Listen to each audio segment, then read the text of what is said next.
جس کو اللہ دیکھتا ہے اس میں وہ کاروبار ہے۔ یہ نماز صورت ہے، اس کو ساری عمر پڑھتے رہو، یہ نماز دکھاوا ہی ہے۔ اب وہ نماز حقیقت ہے، وہ نماز حقیقت کیا ہے؟ مجھے صاحب فرماتے ہیں کہ ہر آدمی کی نماز صورت ہے، خاصان خدا کی نماز حقیقت ہے۔ فرماتے ہیں ہر آدمی کو چاہیے کہ نماز حقیقت تلاش کرے۔ نماز حقیقت کیا ہے؟ اس کے لیے سب سے پہلے اللہ سیکھنی ہوگی۔ یہ تمہارا پہلا رکن ہے، پہلا رکن کلمہ طیب، حدیث شریف افضل ذکر کلمہ طیب، قرآن مجید اٹھتے بیٹھتے عطا کرتے لیتے میرا ذکر کر، خریدو فروخت میں مجھ سے غافل نہ ہے۔ یہ تمہارا قرآن کا پہلا لفظ بھی ہے۔ الف لام میم، تم نے کہا حروف مقطعات، کیوں؟ الف سے اللہ لے کر، اگر اس کی جلالت سے ڈرتے ہیں تو نام سے لا الہ الا اللہ پڑھ، اگر اسی بھی توفیق نہیں ہے نیم سے محمد رسول اللہ پڑھ، اسی سے پالے گا۔ اگر ان کی توفیق نہیں ہے پھر کتاب میں لگا رہا ہے، کتاب پتہ نہیں تجھے گمراہ کرے یہ ہدایت کو۔ سیدی مرشدی یا نبی یا نبی، سیدی مرشدی یا نبی یا نبی۔ جب تمہاری دھڑکنیں اللہ پکاریں گی، نس نس میں اللہ جائے گا، پھر تم کوشش کرو گے کام کاج کرتا رہوں اللہ ہوتی رہے، اس کو بولتے ہیں دستکار میں دل یار میں۔ پھر کوشش کرو گے اخبار سالہ پڑھتا رہوں اللہ ہوتی رہے، کامیابی ہو جائے گی۔ پھر کوشش کرو گے نماز پڑھتا رہوں اور اللہ ہوتی رہے۔ اس وقت زبان کہے گی کہ بھی اللہ ایک ہے، دل کہے گا اللہ سمجھ، دل کہے گا اللہ۔ اب زبان اقرار کر رہی ہے، دل تصدیق کر رہے ہیں اور جسم عمل کر رہے ہیں۔ زبان ذکر مفصل میں اور دل ذکر مجمل میں۔ زبان دلیل سے منوا رہی ہے کہ کہہ بھی اللہ ایک ہے اور دل بغیر دلیل کے مان رہا ہے کہ اللہ۔ زبان کا تصرف یہاں بولتے ہیں، امریکہ والے سنتے ہیں، اور دل کا تصرف یہاں گونجتا ہے، عرش مولا والے سنتے ہیں۔ وہ جو تمہارے اندر نور اکٹھا ہو گیا وہ اس تمہاری نماز کو عرش مولا میں پہنچائے گا۔ پھر تم نماز پڑھو گے وہ بھی عرش مولا میں، تلاوت کرو گے وہ بھی عرش مولا میں، ایسا کہ تم بات کرو گے وہ بھی عرش مولا۔ اب یہ مومن کا درجہ ہے۔ اس کے بعد پھر ولایت شروع ہو جاتی ہے۔ اب ولایت کیا ہے؟ جب ہر وقت اللہ ہوتی ہے، نس نس میں جاتی ہے، تو تمہارے اندر جو روح ہے وہ بھی اللہ کرنا شروع کر دیتی ہیں۔ تو جب وہ اللہ کرنا شروع کر دیتی ہیں تو یہی مسجد، یہی کعبہ، یہ گل گلزار جنت ہے۔ ان کے لیے یہی پھر مسجد بن جاتی ہے، یہ گل گلزار جنت بن جاتی ہے۔ اللہ کے نور سے ان کی پرش ہونا شروع ہو جاتی ہے، وہ اس جسم میں طاقتور ہو جاتی ہے نور کی طاقت سے۔ تم نے خواب میں دیکھا ہوگا کہ دوسرے شہر میں گھومتے ہو، وہ تمہارے اندر ایک مخلوق ہے، شیطانی مخلوق ہے، نفس ہے، وہ شیطانوں میں گھومتا رہتا ہے۔ اب باقی مخلوقیں بھی جاگ اٹھی وہ نورانی طاقت سے، تم نے سوچا حضور پاک کیا کریے، وہ اس سینے سے نکلی حضور پاک کے قدموں میں۔ اس وقت بلے شاہ نے فرمایا ہے کہ لوٹی پنج ویلے عاشق ہر ویلے، لوٹی مسیحی عاشق قدمہ۔ جو لوگ ہر 5 وقت نماز پڑھتے ہیں وہ بھی رب کی یاد ہے، ان کی انتہا مسجد ہے، اور جو لوگ اس کے ساتھ اللہ کرتے ہیں وہ تو حضور پاک کے قدموں میں پہنچ جاتے ہیں۔ قدموں میں پہنچ گئے، نوازے تو ہیں۔ میرا شاہی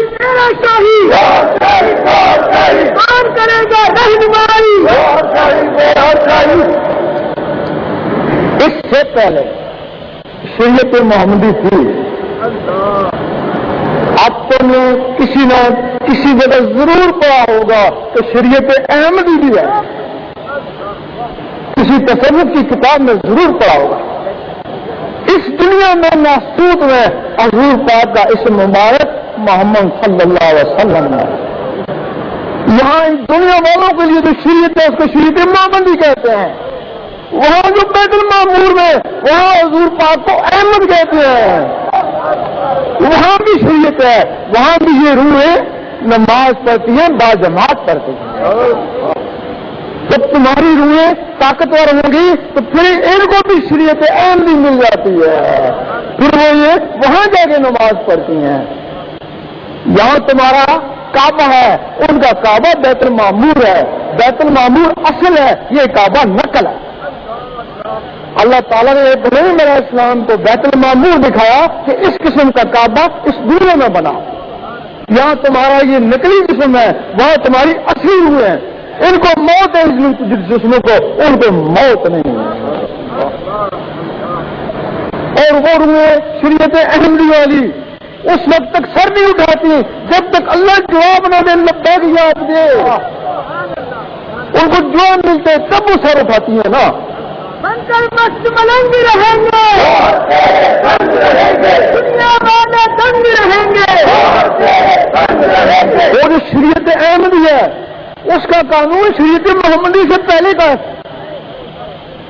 اور اس کا ثبوت ہے کہ جب حضور پاک شب معراج میں گئے تو شب معراج میں اوپر جانے سے پہلے جو آپ نے بیت المقدس میں نبیوں اور ولیوں کی ارواح کو نماز پڑھائی، وہ کون سی تھی؟ وہ تو پہلے کی نماز تھی نا، اوپر گئی تو وہ جو نماز ملی وہ کون سی تھی؟ وہ ان لوگوں کے لیے ملی، وہ شریعت محمدی چلائی نا۔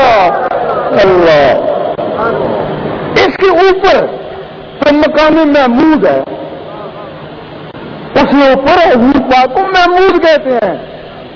مقام محمود میں جب پہنچ جاتا ہے تو اس کی منزل پوری ہو جاتی ہے، پھر بندہ اور اللہ ایک دوسرے سے بے پردہ ہو جاتے ہیں، آمنے سامنے ہو جاتے ہیں، وہاں اس کی منزل پوری ہو جاتی ہے۔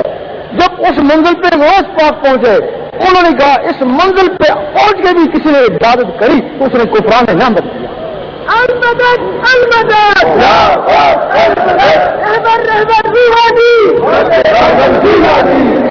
غوث پاک نے فرمایا کہ مقام محمود پہ رب کے سامنے جا کے پھر بھی کسی نے نماز پڑھی اس نے کفران نعمت کیا۔ اسی بات کے اوپر غوث پاک پہ کفر کے فتوے لگے، کفر کے فتوے لگے تھے اسی بات کے اوپر۔ لوگ کہتے تھے کہ نماز حضور پاک کو معاف نہیں ہے تو ولیوں کو کیسے معاف ہوگی؟ نہیں کہتے ہیں نا بھائی حضور پاک کو نماز کی کیا ضرورت تھی؟ آپ تو نمازوں سے پہلے بھی نبی تھے، آپ تو کہتے ہیں میں اس وقت بھی نبی تھا جب آدم علیہ السلام کو بنایا ہی نہیں گیا تھا۔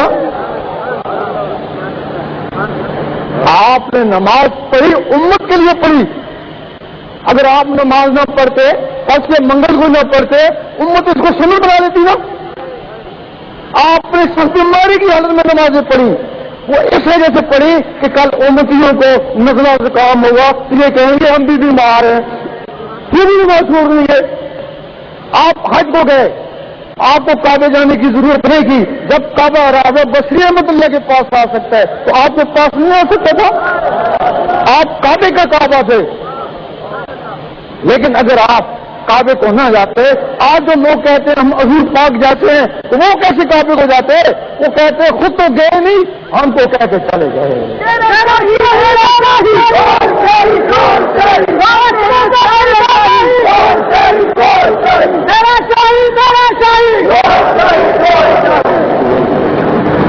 جب اس مقام پہ کوئی پہنچ جاتا ہے ظاہری جسم سے حضور پاک پہنچے، اور یہ جو اندر کی مخلوق ہے اس سے ولی وہاں پہنچتے ہیں۔ جب وہاں پہنچتے ہیں تو ایک دوسرے کو پیار سے دیکھتے ہیں، بڑے دور سے آیا، بڑی محنت کر کے آیا، بڑی جان کی بازی لگا کے پہنچانا، پھر اللہ تعالیٰ اس کو بڑے پیار سے دیکھتا ہے۔ تو اللہ فرماتا ہے میں تجھے دیکھ لوں تو مجھے دیکھ لے۔ ایک دوسرے کو پیار سے دیکھتے ہیں، پھر وہ اللہ کا نقشہ اس کی آنکھوں میں آتا ہے، آنکھوں سے اس کے دل میں جاتا ہے۔ جب دل میں چلا جاتا ہے پھر اللہ تعالیٰ فرماتا ہے اب تو نیچے چلا جا، اب جو تجھے دیکھ لے وہ مجھے دیکھ